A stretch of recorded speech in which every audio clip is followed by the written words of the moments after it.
തമിഴ്നാട് മുഖ്യമന്ത്രി ജോസഫ് വിജയ് കൊല്ലൂർ മൂകാംബിക ക്ഷേത്രം സന്ദർശിച്ചു. വിജയ് മൂകാംബിക ദേവിക്ക് ജയത്തിന്റെ പ്രതീകമായ വെള്ളിവാൾ സമർപ്പിച്ചു. ഡൽഹിയിൽ നിന്ന് മംഗലാപുരം എയർപോർട്ടിൽ ഇറങ്ങിയ ശേഷം റോഡ് മാർഗമാണ് വിജയ് കൊല്ലൂരിലെത്തിയത്.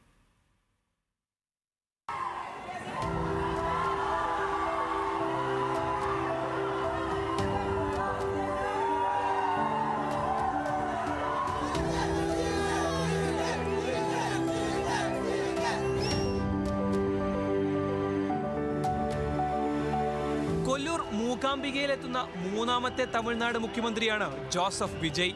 ഇതിനു മുൻപ് മൂകാംബികയിലെത്തിയ മുഖ്യമന്ത്രിമാർ ജയലളിതയും MGRുമാണ്.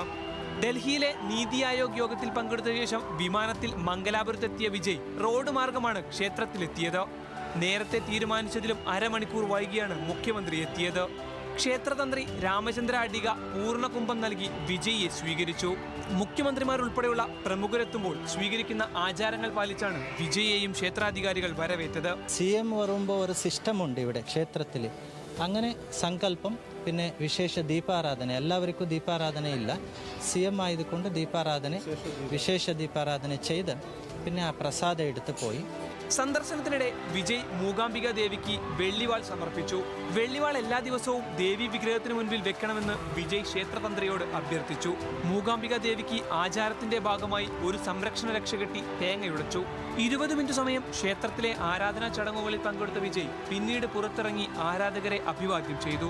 തുടർന്ന് വാഹനം സ്വയം ഓടിച്ചാണ് ഔദ്യോഗിക അകമ്പടികളോടെ വിജയ് ക്ഷേത്രത്തിൽ നിന്ന് മടങ്ങിയത്. മംഗലാപുരത്തു നിന്നും ചാർട്ട് ചെയ്ത വിമാനത്തിൽ വിജയ് ചെന്നൈയിലേക്ക് പോയി. ന്യൂസ് മലയാളം, മൂകാംബിക.